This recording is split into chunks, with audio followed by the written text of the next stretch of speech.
following stories were compiled by Bob Holland to help you into that peaceful slumber. The Flayed Hand. One evening about 8 months ago, I met with some college comrades at the lodging of our friend Louis R.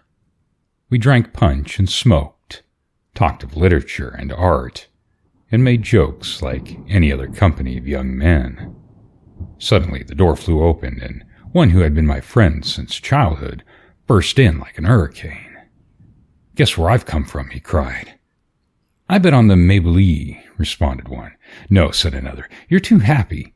You came from borrowing money, or from burying a rich uncle, or from pawning your watch." "You're getting sober," cried a third. "And as you scented the punch in Lewis's room, you came up here to get drunk again." "You are all wrong," he replied. "I come from Normandy, where I've spent 8 days, and whence I brought one of my friends, a great criminal, whom I ask permission to present to you." With these words he drew from his pocket a long, black hand from which the skin had been stripped. It had been severed at the wrist, its dry and shriveled shape, and the narrow yellowed nails still clinging to the fingers, made it frightful to look upon. The muscles, which showed that its first owner had been possessed of great strength, were bound in place by a strip of parchment-like skin. "Just fancy this," said my friend. "The other day they sold the effects of an old sorcerer, recently deceased, well known in all the country. Every Saturday night he used to go to witch gatherings on a broomstick. He practiced the white magic and the black, gave blue milk to the cows, and made them wear tails like that of a companion of St. Anthony. The old scoundrel always had a deep affection for this hand, which he said was of a celebrated criminal, executed in 1736 for having thrown his lawful wife headfirst into a well, for which I do not blame him, and then hanging in the belfry the priest who had married him. After this double exploit he went away, and during his subsequent career, which was brief but exciting, he robbed 12 travelers, smoked a score of monks in their monastery, and made a harem of a covenant." "But what are you going to do with this horror?" we cried.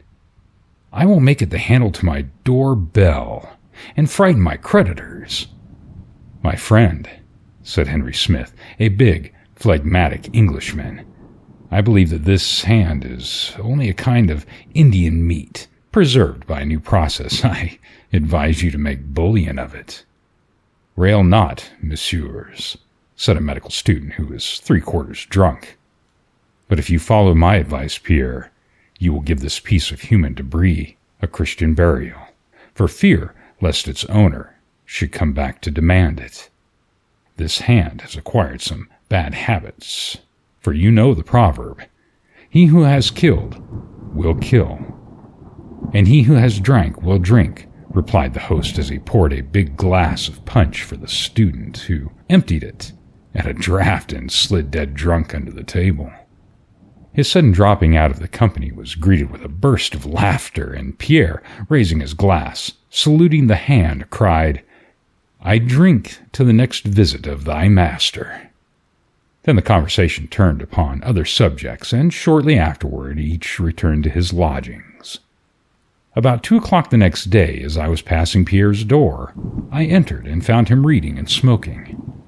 "Well, how goes it?" said I. "Very well," he responded. "And your hand?" "My hand? Did you see it on the doorbell pull? I put it there when I returned home last night. But apropos of this, what do you think? Some idiot, doubtless, to play a stupid joke on me, came ringing at my door towards midnight. I demanded who was there, but as no one replied, I went back to my bed again and to sleep. At this moment the door opened, and the landlord, a fat and extremely impertinent person, entered without saluting us. "Sir," said he, "I pray you to take away immediately that carrion which you have hung on your door-pole. Unless you do this, I shall be compelled to ask you to leave." "Sir," replied Pierre, With much gravity, "You insult a hand which does not merit it. You know that it belonged to a man of high breeding, right?" The landlord turned on his heel and made his exit without speaking. Pierre followed him, detached the hand, and affixed it to the bell cord hanging in his alcove. "That is better," he said. "This hand, like the brother almost die of the Trappists, will give my thoughts a serious turn every night before I sleep." At the end of an hour, I left him and returned to my own apartment. I slept badly the following night, was nervous and agitated, and several times awoke with a start. Once I imagined even that a man had broke into my room, and I sprang up and searched the closets and under the bed. Towards 6 o'clock in the morning, I was commencing to doze at last, when a loud knocking at my door made me jump from the couch. It was my friend Pierre's servant, half-dressed, pale and trembling. "Oh, sir," he cried, sobbing, "my poor master, someone has murdered him." I dressed myself hastily and ran to Pierre's lodgings. The house was full of people disputing together, and everything was in a commotion. Everyone was talking at the same time, recounting and commenting on the occurrence in all sorts of ways. With great difficulty, I reached the bedroom, made myself known to those guarding the door, and was permitted to enter. 4 agents of police were standing in the middle of the apartment, pencils in hand, examining every detail, conferring in low voices, and writing from time to time in their notebooks. 2 doctors were in consultation by the bed on which lay the unconscious form of Pierre. He was not dead, but his face was fixed in an expression of the most awful terror. His eyes were open their widest, and the dilated pupils seemed to regard fixedly, with the unspeakable horror, something unknown and frightful. His hands were clenched. I raised the quilt, which covered his body from the chin down, and saw on his neck, deeply sunk into the flesh, the marks of fingers. Some drops of blood spotted his shirt. At that moment, one thing struck me. I chanced to notice that the shriveled hand was no longer attached to the bell cord. The doctors had doubtlessly removed it to avoid comments of those entering the chamber where the wounded man lay, because the appearance of the hand was indeed frightful. I did not inquire what became of it. I now clipped from a newspaper of the next day the story of the crime, with all the details that the police were able to procure. A frightful attempt was made yesterday on the life of young Pierre, a student who belongs to one of the best families in Normandy. He returned home about 10 o'clock in the evening and excused his valet, Bovine, from further attendance upon him by saying that he felt fatigued and was going to bed. Toward midnight, Bovine was suddenly awakened by the furious ringing of his master's bell. He was afraid and lighted a lamp and waited. The bell was silent about a minute, then rang again with such vehemence that the domestic, mad with fright, flew from his room to awaken the concierge, who ran to summon the police. At the end of about 15 minutes, 2 policemen forced open the door. A horrible sight met their eyes. The furniture was overturned, giving clear evidence of a fearful struggle between the victim and his assailant. In the middle of the room, upon his back, his body, rigid, livid, and frightful, with dilated eyes, lay motionless young Pierre, bearing upon his neck the deep imprints of 5 fingers. Dr. Bourdin was called immediately, and his report says that the aggressor must have been possessed of prodigious strength and have had an extraordinarily thin and sinewy hand, because the fingers left in the flesh of the victim 5 holes, like those from a pistol ball, and had penetrated until they almost met. There is no clue to the motive of the crime or to its perpetrator. The police are making a thorough investigation. The following appeared in the same newspaper the next day. Pierre, the victim of the frightful assault of which we published an account yesterday, has regained consciousness after 2 hours of the most assiduous care by Dr. Bourdin. His life is no longer in danger, but it is strongly feared that he has lost his reason. No trace has been found of his assailant. My friend was indeed insane. For 7 months I had visited him daily at the hospital where we had placed him, but he did not recover the light of reason. In his delirium, strange words escaped him, and, like all madmen, he had one fixed idea. He believed himself continuously pursued by a specter. One day, they came for me in haste, saying that he was worse, and when I arrived, I found him dying. For 2 hours, he remained very calm. Then suddenly, arising from his bed in spite of our efforts, he cried, waving his arms as if a prey to the most awful terror, "Take it away!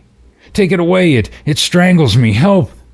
Twice he made the circuit of the room, uttering horrible screams, then fell face downward, dead. As he was an orphan, I was charged to take care of his body and take it to the little village in Normandy where his parents were buried. It was the place from which he had arrived the evening he found us drinking punch in Louis's room, when he had presented us the flayed hand. His body was enclosed in a leaden coffin, and 4 days afterwards I walked sadly beside the old teacher who had given him his first lessons to the little cemetery where they dug his grave. It was a beautiful day, and sunshine from a cloudless sky flooded the earth. Birds sang from the blackberry bushes, where many a time when we were children we had stolen to eat fruit. Again I saw Pierre and myself creeping along behind the hedge and slipping through the gap that we knew so well. Again we would return to the house with cheeks and lips blacked with juice of berries we had eaten. I looked at the bushes. They were covered with fruit. Mechanically I picked some and bore it to my mouth. The teacher had opened his breviary and was muttering his prayers in a low voice. I heard at the end of the walk the spades of the gravediggers who were opening the tomb. Suddenly they called out. The curé closed his book and went to see what they wished of us. They had found a coffin. In digging, a stroke of the pickaxe had started the cover, and we perceived within a skeleton of unusual stature, lying on its back, its hollow eyes seeming yet to menace and defy us. I was troubled, I know not why, and almost afraid. "Hold!" cried one of the men. "Look there! One of the rascal's hands have been severed at the wrist. Ah, there it is." And he picked up from beside the body a huge, withered hand and held it out to us. "See," cried the other, laughing. "See how he glares at you, as if he would spring at your throat to make you give him back his hand." "Go," said the teacher. "Leave the dead in peace and close the coffin. We will make poor Pierre's grave elsewhere." The next day we all finished, and I returned to Paris, after having left 50 francs with the old teacher for masses to be said for the repose of the soul of him whose sepulchre we had troubled. The Vengeance of a Tree. Through the windows of Jim Daly's saloon, the setting sun streamed in yellow patches, lighting up the glasses scattered on the tables and on the faces of several men who were gathered near the bar. Farmers mostly were there, with a sprinkling of shopkeepers, while prominent amongst them was the village editor, and all were discussing a startling piece of news that had spread through the town and its surroundings. The tidings that Walter Stedman, a laborer at Albert Kelsey's ranch, had assaulted and murdered his employer's daughter had reached them, and had spread universal horror among the people. A farmer declared that he had seen the deed committed, and as he walked through a neighboring lane, and, having always been noted for his cowardice, instead of running to the girl's aid, had hailed a party of miners who were returning from their midday meal through a field nearby. When they reached the spot, however, where Stedman, as they supposed, had done his black deed, only the girl lay there in the stillness of death. Her murderer had taken the opportunity to fly. The party had searched the woods of the Kelsey's estate, and just as they were nearing the house itself, the appearance of Walter Stedman, walking in a strangely unsteady manner toward it, made them quicken their pace. He was soon in custody, although he had protested his innocence of the crime. He said that he had just seen the body himself on his way to the station, and that when they had found him he was going to the house for help. But they had laughed at his story and flung him into the tiny, stifling jail of the town. What were their proofs? Walter Stedman was a young fellow of about 26, and had come from the city to their quiet town just when times were at their hardest, in search of work.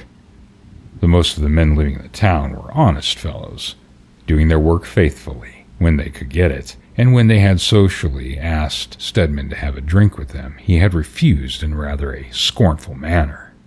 That infernal city chap, he was called, and their hate and envy increased in strength when Albert Kelsey had employed him in preference to any of themselves.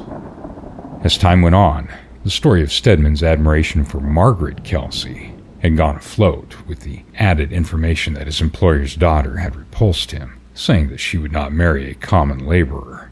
So Stedman, when this news reached his employer's ears, was discharged, and this then was his revenge. For them, these proofs were sufficient to pronounce him guilty. Yet that afternoon, as Stedman crouched on the floor of the jail, he grew hopeless in the knowledge that no one would believe his story, and that his undeserved punishment would be swift and sure. A tramp, boarding a freighter car several miles from the town, sped away from the spot where his crime had been committed, and knew that forever its shadow would follow him. From the tiny window of his prison, Walter Stedman could see the red glow of the heavens that betokened the setting of the sun. The red sun of his life was soon to set, a life that had been innocent of all crime, and now was to be the end for a deed he had never committed.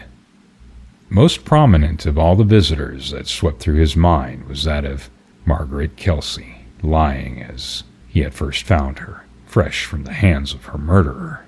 But there was another of a more tender nature. How long he and Margaret had tried to keep their secret, until Walter could be promoted to a higher position so that he could ask for her hand with no fear of the father's antagonism. Then came the remembrance of an afternoon meeting between the two in the woods, how, just as they were parting, Walter had heard footsteps near them, and glancing sharply around, saw an evil, scowling, murderous face peering through the brush. He had started toward it, but the owner of the countenance had taken himself hurriedly off. The gossiping townspeople had misconstrued this romance, and when Albert Kelsey had heard of this clandestine meeting from the man who was later on to appear as the leader of the mob, and that he had discharged Stedman, they had believed that the young man had formally proposed and had been rejected. But justice had gone wrong, as it had done innumerable times before and will again. An innocent man was to be hanged, even without the comfort of a trial, while the man who was guilty was free to wander where he would. That autumn night the darkness came quickly, and only the stars did their best to light the scene. A body of men, all masked, and having as a leader one who had ever since Stedman arrived in this town cherished a secret hatred for the young man, dragged Stedman from the jail and tramped through the town, defying all, defying even God himself. Along the highway and into Farmer Brown's crosscut they went, vigilantly guarding their prisoner, who, with the lantern lighting at his haggard face, walked with a lagging step of utter hopelessness. "That's a good tree," their leader said presently, stopping and pointing out a spreading oak. When the slip knot was adjusted and Stedman had stepped onto the box, he added, "If you've got anything to say, you better say now." "I am innocent. I swear before God," the doomed man answered. "I never took the life of Margaret Kelsey." "Give us your proof," jeered the leader. And when Stedman kept a despairing silence, he laughed shortly. "Get ready, men. He gave the order. The box was kicked aside, and then only a writhing body swung to and fro in the gloom. In front of the men stood their leader, watching the contortions of the body with silent glee. "I'll tell you a secret, boys," he said suddenly. "I was after that poor murdered girl myself, but I had little chance. I had no chance at all. He had just a little." There was a pause, and then, "He's shunted this earth. Cut him down, you fellows." "It's no use, son. I'll give up the blasted thing as a bad joke. There's something queer about that there tree. You see how its branches balance it? We have cut the trunk nearly in two, and it won't come down. There's plenty others around. We'll take one of them. If I had a long rope with me, I'd get that tree down, and yet the way the thing stands, it would still be risking a fellow's life to climb it. It's got the devil in it for sure."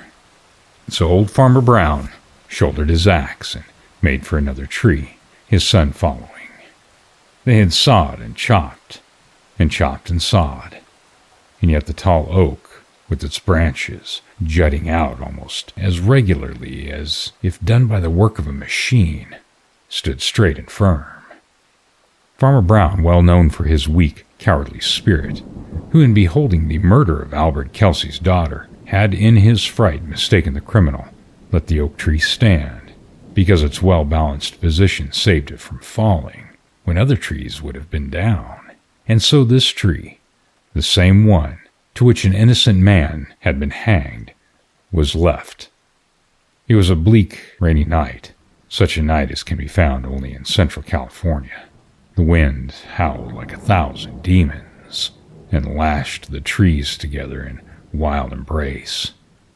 Now and then the weird hoot of an owl came softly from the distance in the lulls of the storm, while the barking of coyotes woke the echoes of the hills into sounds like fiendish laughter.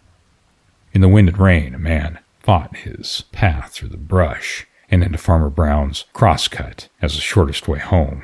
Suddenly he stopped, trembling as if held by some unseen impulse. Before him rose the white oak, wavering and swaying in the storm. "Good God, it's the tree I swung Stedman from," he cried, and a strange fear thrilled him. His eyes were fixed on it, held by some undefinable fascination.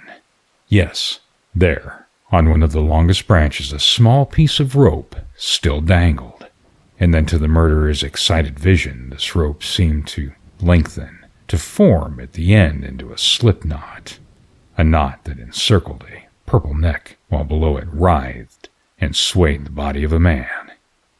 "Damn him," he muttered, starting toward the hanging form as if about to help the rope in its work of strangulation. "Will he forever follow me? And yet he deserved it. The black-hearted villain, he took her life." He never finished the sentence. The white oak, towering above him in its strength, seemed to grow like a frenzied, living creature. There was a sudden splintering sound. Then came a crash, and under the fallen tree lay Stedman's murderer, crushed and mangled. From between the broken trunk and the stump that was left, a gray, dim shape sprang out and sped past the man's still form, away into the wild blackness of the night. The parlor car ghost. All draped with blue denim, the seaside cottage of my friend Sarah Payne.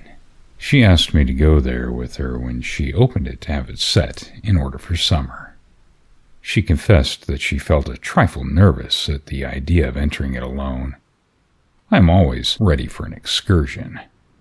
So much blue denim rather surprised me because blue is not complimentary to Sarah's complexion. She always wears some shade of red by preference. She perceived my wonder. She is very nearsighted and therefore sees everything by some sort of a sixth sense. "You do not like my portieres and curtains and table covers," she said. "Neither do I. But I did it to accommodate. And now he rests well in his grave, I hope. Whose grave, for pity's sake? Mr. J. Billington Price's. And who is he? He doesn't sound very interesting. Then I will tell you about him, said Sarah, taking a seat directly in front of me. Last autumn I was leaving this place for New York, traveling on the fast express train, known as the Flying Yankee. Of course I thought of the Flying Dutchman and Wagner's musical setting of the uncanny legend and how different things are in these days of steam, etc. Then I looked out of the window at the landscape, the horizon that seemed to wheel in a great curve as the train sped on. Every now and then I had an impression at the tail that a man was sitting in a chair 3 or 4 numbers in front of me on the opposite side of the car. Each time that I saw this shape, I looked at the chair and ascertained that it was unoccupied, but it was an odd trick of vision. I raised my lorgnette, and the chair showed emptier than before. There was nobody in it, certainly, but the more I knew that it was vacant, the more plainly I saw the man. Always with the corner of my eye. It made me nervous. When passengers entered the car, I dreaded lest they might take that seat. What would happen if they should? A bag was put on the chair, and that made me uncomfortable. The bag was removed at the next station. Then a baby was placed in the seat. It began to laugh as though someone gently tickled it. There was something odd about that chair. 13 was its number.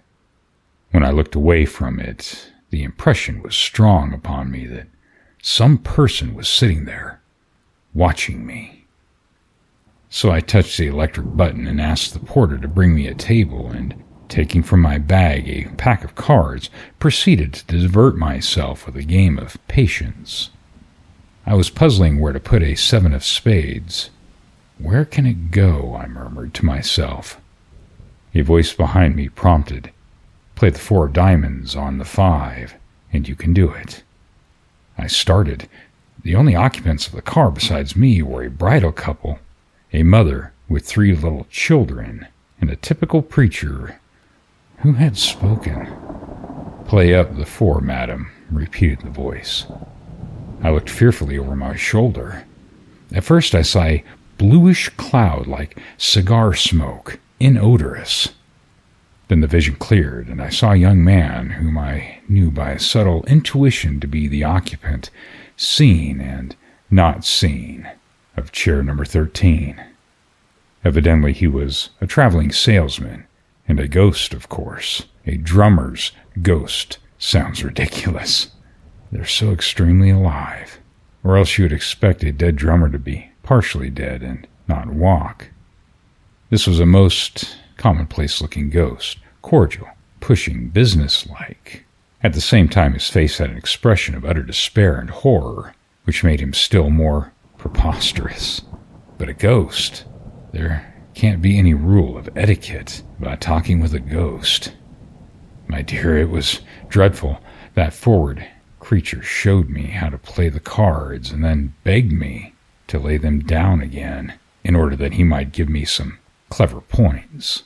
I was too much amazed and disturbed to speak. I could only place the cards at his suggestion. Presently the ghost spoke again and told me his story. Madam, he said, I have been riding back and forth on this car ever since February 22nd, 1890, 7 months and 11 days. All this time I have not exchanged a word with anyone. For a drummer, that is pretty hard, you may believe. You know the story of the Flying Dutchman?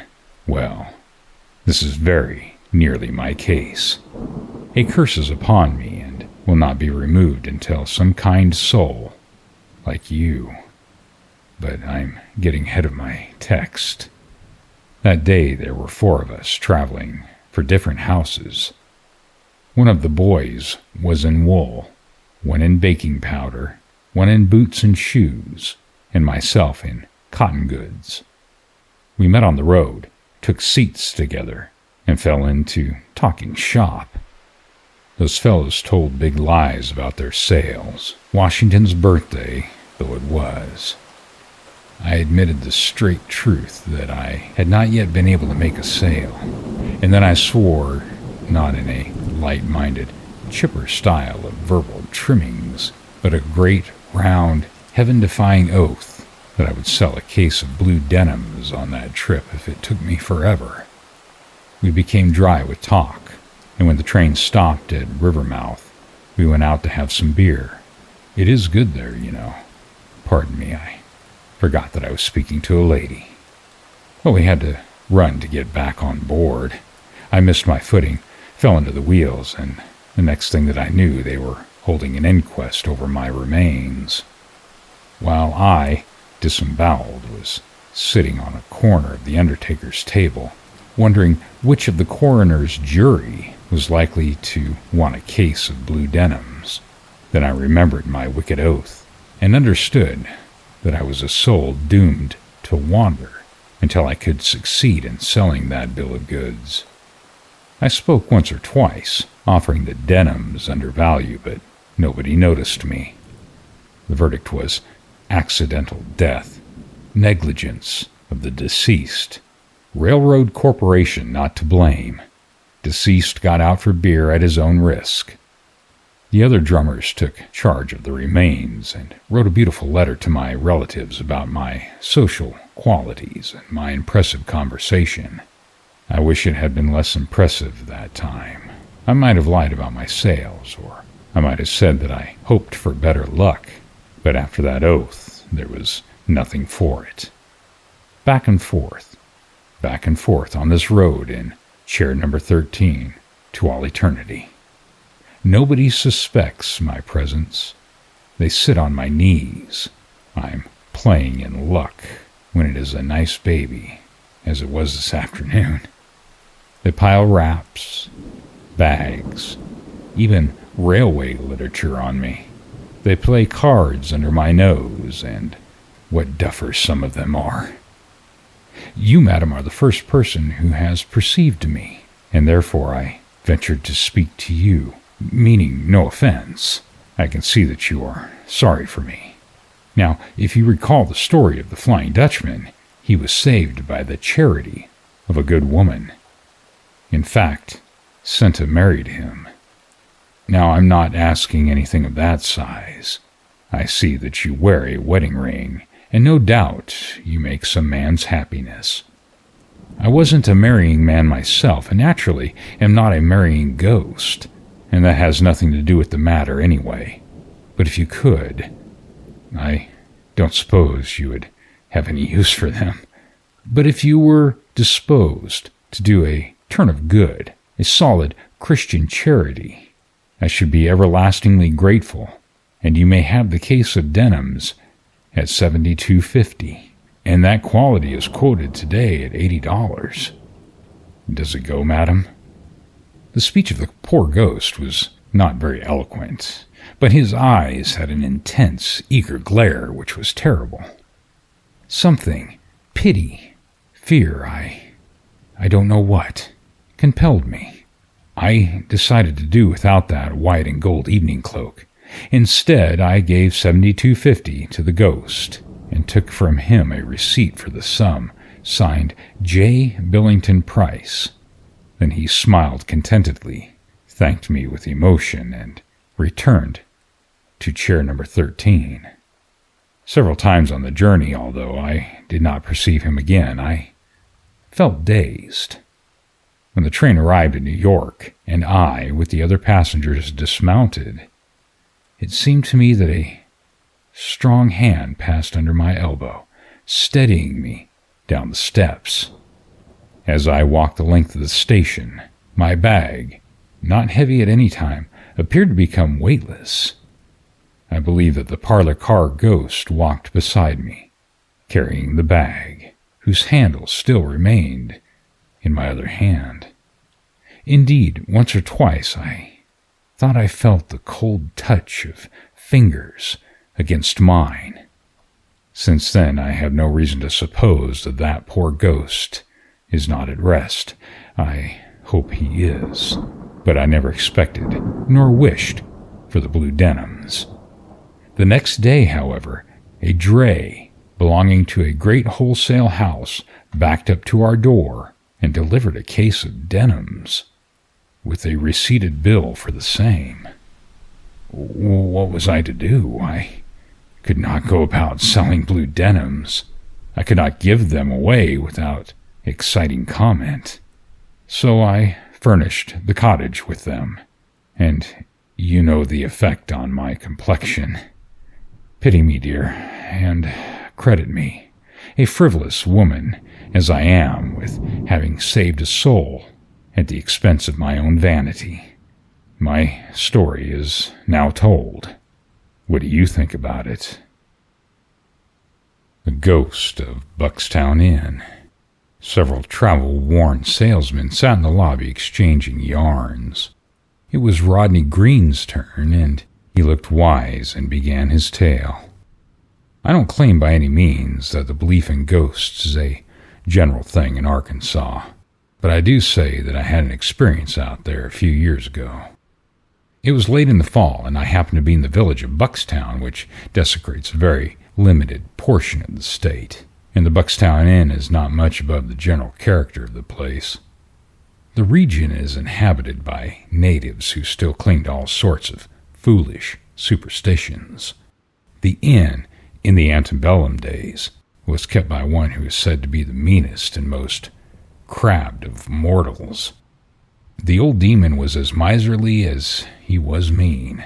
In all his narrow life he hoarded his filthy lucre with fiendish greed. Report had it also that he even murdered his patrons in their beds for their money. What the facts actually were, I don't know. But even to this day, the old inn is held in superstition. A lingering effect of former horrors still clouds its memory. The present proprietor, Bunk Watson, his real name is Bunker, I believe, is an altogether different sort of chap.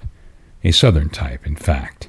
One of those shiftless, heedless, happy-go-lucky mortals who love strong whiskey and who chews an enormous squid of black tobacco and smokes a corncob pipe at the same time.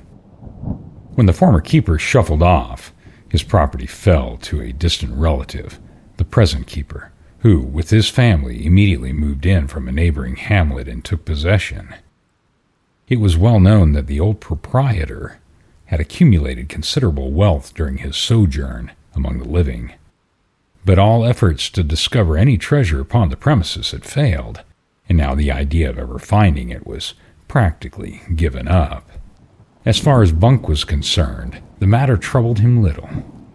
He had a hard-working wife who ran things the best she could under the circumstances, and saw that his meals were forthcoming at their respective intervals. What more could he wish? Why should he care if there was a treasure buried upon his place? Indeed, it would have been a sore puzzle for him to know what to do with the fortune unless perhaps his wife came to his aid. Among the stories that hovered in the history of the Buckstown Inn was one which involved a ghost. In the room where the former keeper had died, peculiar noises were heard at unearthly hours. Sighing, moaning, and in fact, all the other indications which point to the existence of ghosts were said to be present. On account of this, the chamber had long been abandoned. I listened with keen interest to the wonderful tales about the haunted room, and then suddenly resolved to investigate, to sleep in the chamber that very night, and see for myself all that had to be seen. I told Buck of my purpose. He shook his head, shrugged his shoulders, but instead of warning me and offering a flood of protests, as I expected, he merely took his pipe from his mouth, let fly a quarter or so of yellowish juice from between a pair of brown-stained lips, and opening one corner of his wide mouth, lazily called out, "Jan!" His wife appeared, and he intimated that I should settle the matter with the old woman.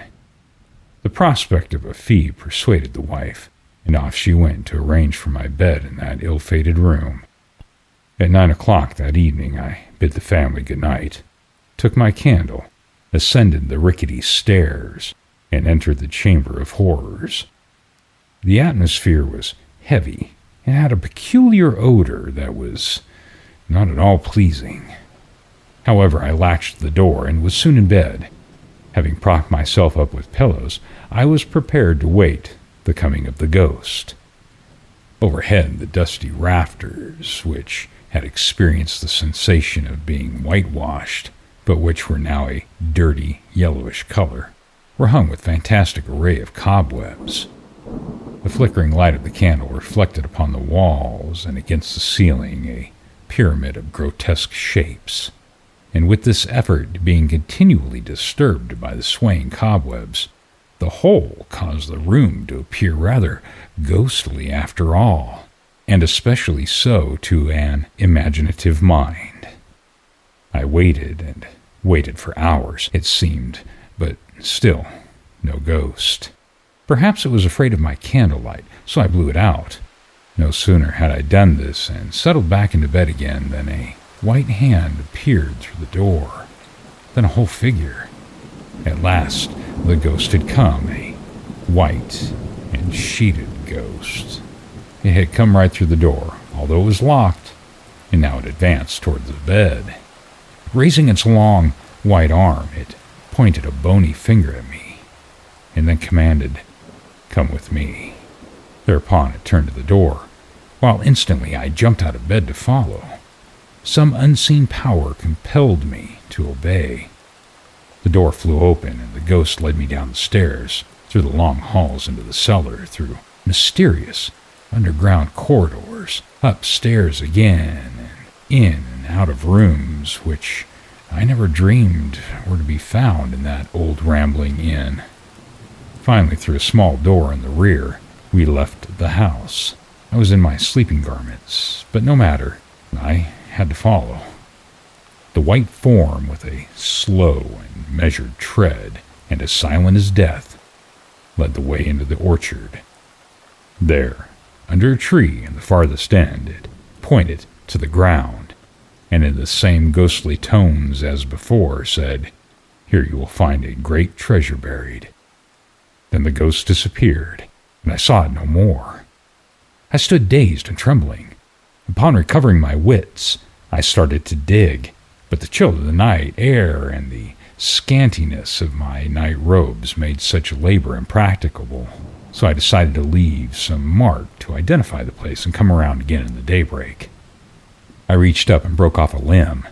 Overcome with my night's exertions, I slept the next morning until a loud rapping on my door and a croaking voice warned me that it was noon.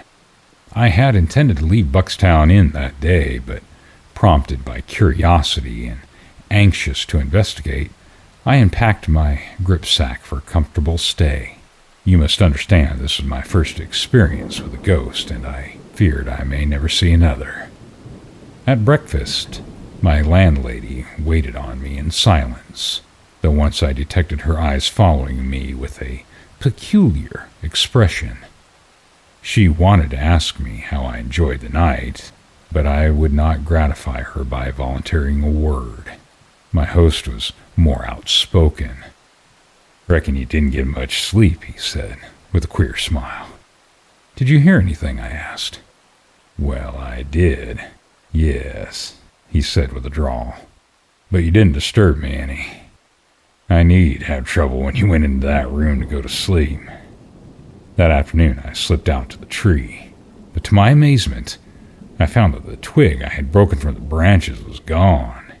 Finally, I found under the lowest branch of the apple tree an open place from which a small branch had evidently been wrested. But on looking further, I discovered that every apple tree in the orchard had been similarly disfigured.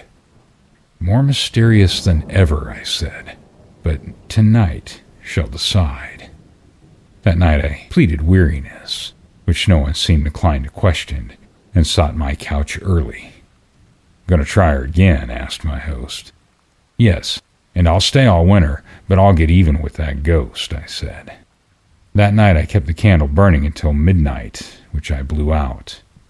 Instantly, the room was flooded with a soft light, and at the foot of the bed stood my ghost, the identical ghost of last night. Again, the bony finger beckoned, and a sepulchral voice whispered, "Follow me." I sprang from the bed, but the figure darted ahead of me. It flew through the doorway and down the stairs, and I after it.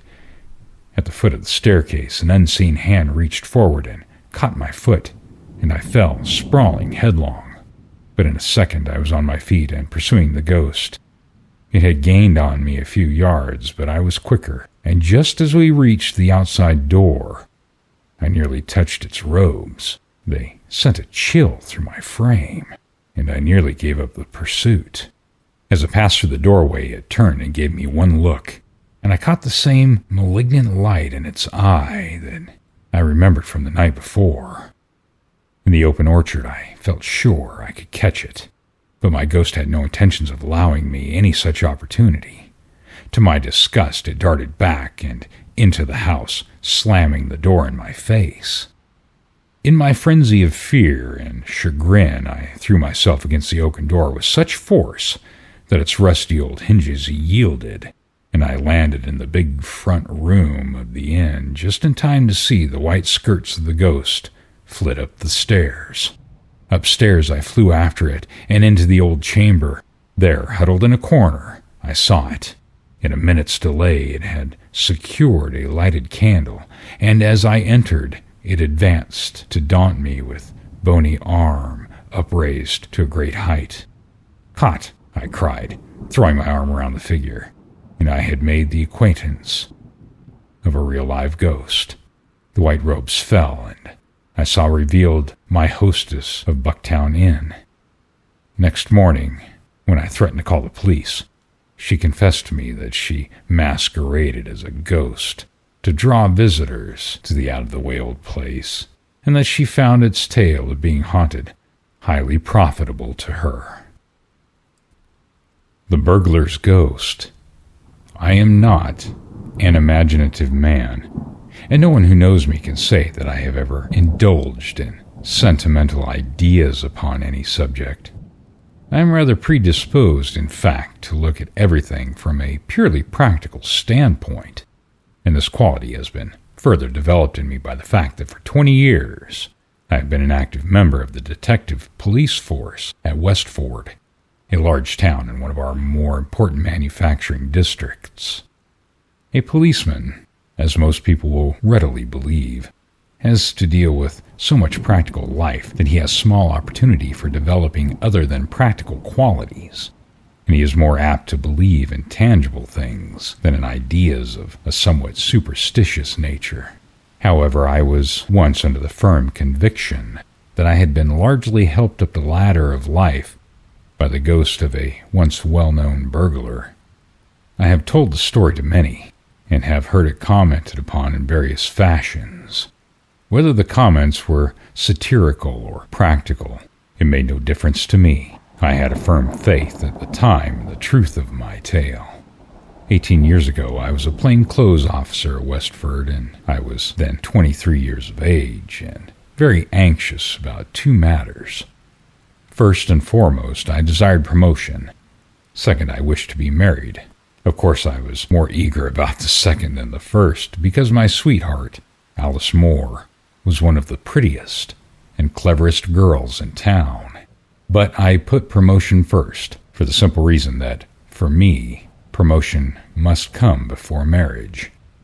Knowing this, I was always on the lookout for a chance of distinguishing myself, and I paid close attention to my duties, so that my superiors might begin to notice me. One evening in the last week of September, 1873, I was sitting in my lodgings, wondering what I could do to earn the promotion which I so eagerly wished for. Things were quiet just then in Westford, and I'm afraid I half wished that something of a dreadful nature might occur if I could only have a share in it. I was pursuing this train of thought when I suddenly heard a voice say, "Good evening, officer." I turned sharply around. It was almost dusk, and my lamp was not lighted. For all that, I could see clearly enough a man who was sitting by a chest of drawers that stood between the door and the window, and I concluded that he had quietly entered my room and seated himself before addressing me. "Good evening," I replied. I didn't hear you come in." He laughed when I said that. A low, chuckling, rather sly laugh. "No," he said. "I dare say not, officer. I'm very quiet, you might say. In fact, noiseless." I looked at him narrowly, feeling considerably surprised and astonished at his presence.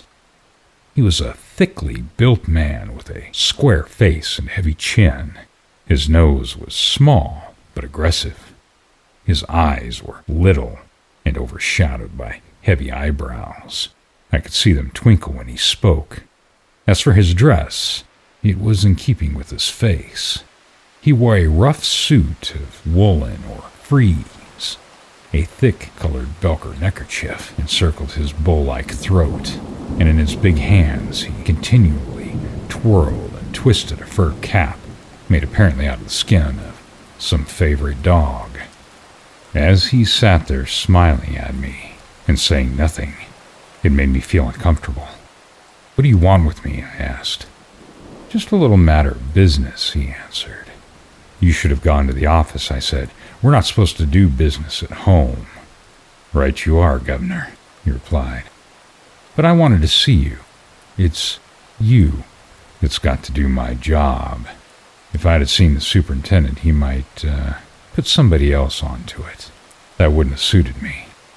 You see, officer, you're young and naturally eager for promotion, eh?" "What is it you want?" I inquired again. "Ain't you eager to be promoted?" he reiterated. "Ain't you now, officer?" I saw no reason why I should conceal the fact, even from this strange visitor. I admitted that I was eager for promotion.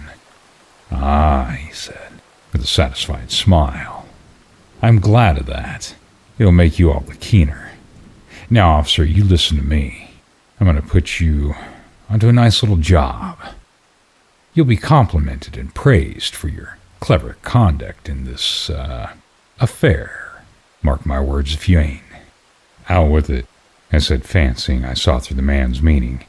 "You're going to split on some of your pals, I suppose, and you'll want a reward." He shook his head. "A reward," he said. "Wouldn't be no use to me at all, not if it was £1,000. No, it ain't nothing to do with a reward. But now, officer, did you ever hear of Light-Toed Jim?" Light-Toed Jim. I should have been a poor detective if I had not. Why, the man known under that name was one of the cleverest burglars and thieves in England, and had enjoyed such a famous career that his name was a household word. At that moment, there was an additional interest attached to him. He had been convicted of burglary in the Northminster area in 1871 and sentenced to 10 years penal servitude. After serving nearly 2 years of his time, he had escaped from Portland, getting away in such a clever fashion that he had never been heard of since.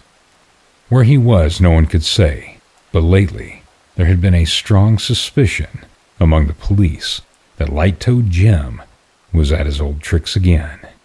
"Light-Toed Jim," I repeated. "I should think so. Why, what do you know about him?" He smiled and nodded his head. "Light-Toed Jim," said he, "is in Westford at this very moment. Listen to me, officer. Light-Toed Jim is going to crack a crib tonight. Said crib is the mansion of Miss Singleton, that rich old lady that lives out on the Mapleton Road. You know her. Awfully rich. There's some very valuable plate there. That's what Light-Toed Jim's after. He'll get in through the scullery window about 1 a.m., and then he'll pass through the back and the front of the kitchens into the butler's pantry. Only it's a butleress, 'cause there ain't no men at all. And there he'll set to work on the safe. Some of his late pals in Portland gave him the tip about the job." "How did you come to hear of it?" I asked. "Never mind, Governor. You wouldn't understand. Now I want you to be up there tonight and nab Light-Toed Jim red-handed, so to speak. It'll mean promotion for you, and it'll suit me down to the ground.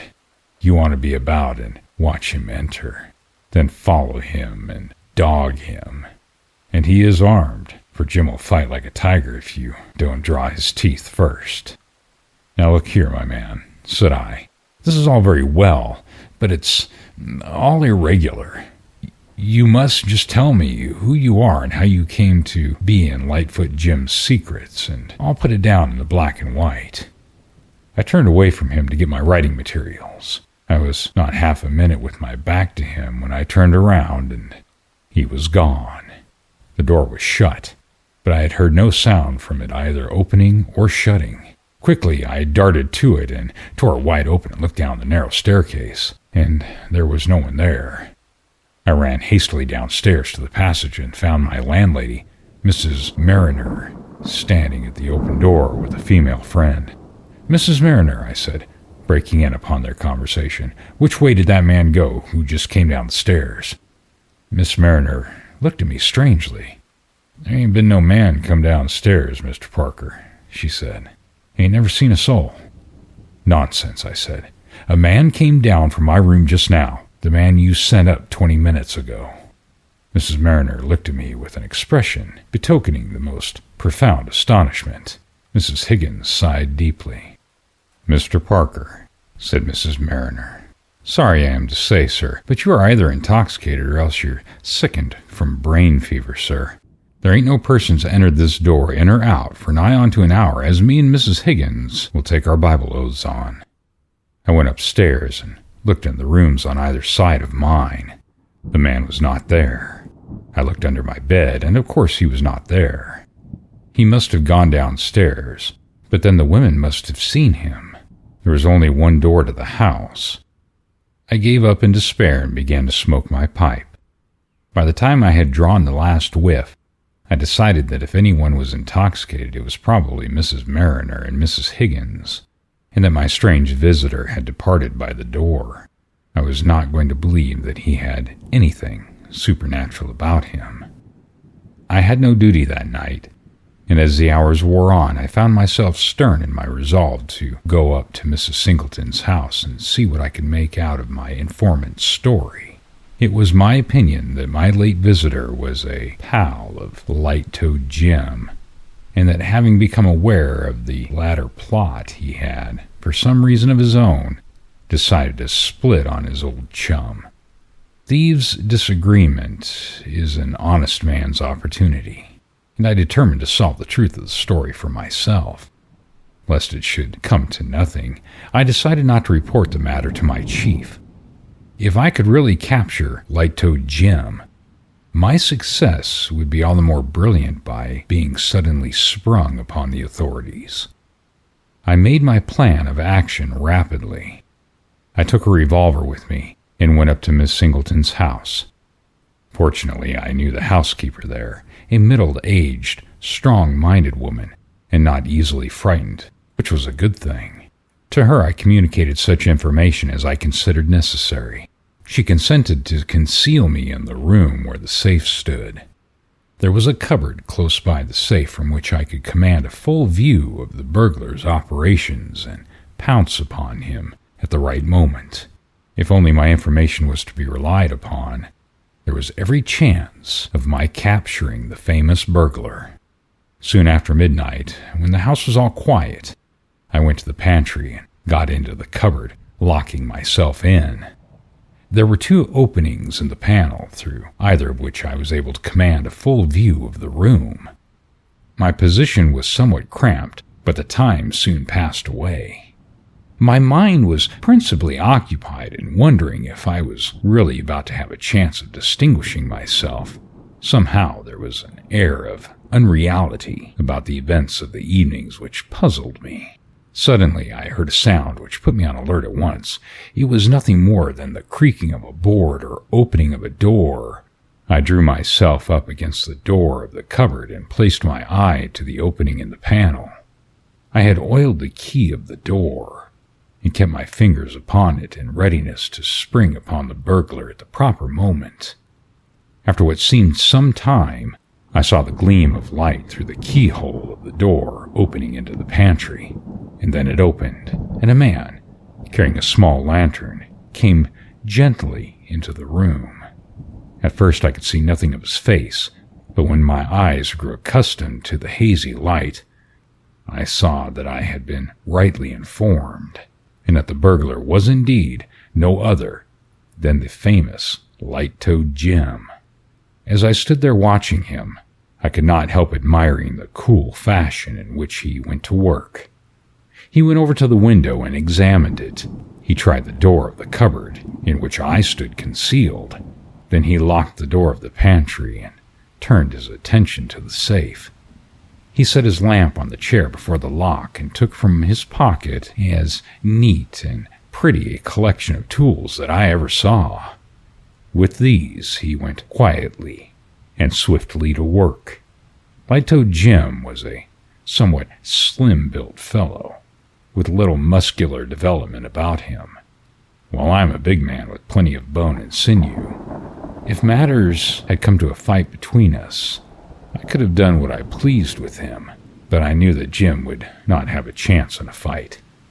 Somewhere about him I felt sure there was a revolver, which he would use at the least provocation. My plan, therefore, was to wait until his back was bent over the lock of the safe, then to open the cupboard door noiselessly and fall bodily upon him, pinning him to the ground beneath me. Before long the moment came. He was working steadily away on the lock, his whole attention concentrated on the job. The slight noise of his drill was sufficient to drown the faint click of the key in the cupboard door. I turned it quickly and tumbled right upon him, driving the tool out of his hand and tumbling him into a heap at the foot of the safe. He uttered an exclamation of rage and astonishment as he went down and immediately began to wriggle under me like an eel. As I kept him down with one hand, I tried to pull out the handcuffs with the other. This somewhat embarrassed me, and the burglar profited by it to pull a sharp knife. He had worked himself around on his back, and before I realized what he was after, he was hacking furiously at me with his keen, dagger-like blade. Then I realized that we were going to have a fight for it, and prepared myself.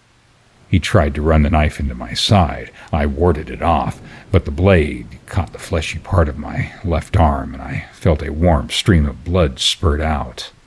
That maddened me, and I seized one of the steel drills lying near hand and hit my man such a blow over the temple that he collapsed at once and lay as if dead. I put the handcuffs on him instantly, and to make matters still more certain, I secured his ankles. Then I rose, looked at my arm. The knife had made a nasty gash, and the blood was flowing freely, but it was not serious. And when the housekeeper, who had just appeared on the scene, had bandaged it, I went out and secured the help of the first policeman I met in conveying Light-Toed Jim to the office. I felt a proud man when I made my report to the inspector. Well, this will be a fine thing for you. After a time, feeling a little exhausted, I went home and tried to get some sleep. The surgeon had attended to my arm, and he told me it was but a superficial wound. I felt sore enough in spite of that. I had no sooner reached my lodgings than I saw sitting in my easy chair the strange man who had called upon me earlier in the evening. He rose to his feet as I entered. I stared at him in utter astonishment. "Well, Governor," he said, "I see you've done it. You've got him square and fair, I reckon." "Yes, I did." "Ah," he said, with a sigh of complete satisfaction. "Then I'm satisfied. I reckon as how Light-Toed Jim and me are quits." I was determined to find out who this man was at the time. "Sit down," I said. "There's a question or two I must ask you. Just let me get my coat off, and I'll talk to you." I took my coat off and went over to the bed to lay down. "Now then," I began, and looked around at him. I said no more, being literally struck dumb. The man was gone. I began to feel uncomfortable. I ran hastily downstairs, only to find the outer door locked and bolted as I left it a few minutes before. For an hour I pondered the matter over, but could neither make head nor tail of it. When I went down to the office the next morning, I was informed that the burglar wanted to see me. I went to his cell where he was lying in bed with his head bandaged. "Well, Governor," said he, "you got the best of me last night. You hit me rather hard." "I was sorry to have to do it, my man," I answered. "You would have stabbed me if you could." "Yes," he said. "But I say, Governor, come a bit closer. I want to ask you a question. How did you know I was on that little job last night? There wasn't a soul who knew a breath about it but myself. I had no pals, never talked to anybody about it, never thought aloud about it. How came you to spot me?" "There was no one else in the cell with us, and I thought I might find out something about my mysterious visitor of the night before. It was a pal of yours who gave me the information," I said. "Can't be, Governor. No one's telling me that. I ain't got no pals. Leastways, not on this job." "Did you ever know a man like this?" I described my visitor. As I proceeded, Light-Toed Jim's face assumed an expression of real terror. Whatever color there was in it faded away. I never saw a man look more thoroughly frightened. "Yes," he said eagerly. "Why, it's Barksy Bill." "What did he say, Governor? That he owed me a grudge? That we were quits at last?" "Right you are, 'cause he did owe me a grudge. I treated Bill very shabby indeed, and he swore solemn he'd have his revenge. Only, Governor, what you see wasn't Barksy Bill at all, but his ghost, 'cause Barksy Bill's been dead and buried this last 3 years." I was naturally very much exercised in my mind over this weird development of affairs, and I used to think about it long after Light-Toed Jim had once more retired to the seclusion of Portland. While he was in charge at Westford, I tried more than once to worm some more information out of him about the defunct Barksy Bill, but with no success. He would say no more than that Bill was dead and buried this past 3 years, and with that I had to be content. Gradually, I came to have a firm belief that I had indeed been visited by Barksy Bill's ghost, and I often told the story to my brother officers, and sometimes got well laughed at. That, however, mattered little to me. I felt sure that any man who had gone through the same experience would have had the same beliefs. Of course, I got my promotion and was soon afterwards married. Things went well with me, and I was lifted from one step to another. In my secret mind, I was always sure I owed my first rise to the burglar's ghost, and I should have continued to think so, but for an incident which occurred just 5 years after my capture of Light-Toed Jim. I had occasion to travel to Sheffield from Westford, and had to change trains at Leeds. The carriage I stepped into was occupied by a solitary individual who turned his face to me as I sat down. Though dressed in more respectable fashion, I immediately recognized the man who had visited me so mysteriously in my lodgings. My first feeling was one of fear, and I dare say my face showed it, for the man laughed. "Hello, Governor," he said. "I see you knew me as soon as you came in. You owe me a deal, Governor, now don't you?" "Look here, my man," I said. "I've been taking you for a ghost these 5 years past. Now just tell me how you got in and out of the rooms that night, will you?" He laughed long and loud. "A ghost," said he. "Well, if that ain't a good one. I was lodging for a day or two in the same house. It's easy enough when you know how to open a door very quiet and slip in and out of. But I followed you sharp and looked for you." "Aye, Governor. But you looked down and I had gone up.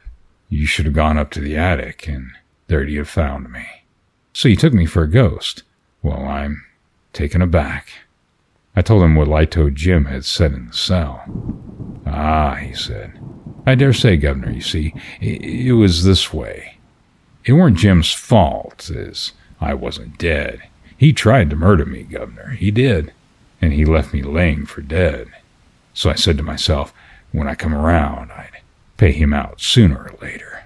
But after that, I quit the profession, Jim's nasty conduct having made me sick of it. So I went in for honest work in my old trade, which was draining and pipe repairing. I was on a job of that sort in Westford, near Miss Singleton's house, when I saw Light-Toed Jim. I had an idea of what he was up to, and having heard of the plate, and I watched him 1 or 2 nights, and got a notion as to how he was going to work the job. Then, of course, you being an officer and closer at hand, I split on him, and that's all. But you had got the time and details, correct? Of course, Governor. I was an old hand, served many years at Portland, I have, and I knew just how Jim would work it in after seeing his preliminary observations. But a ghost?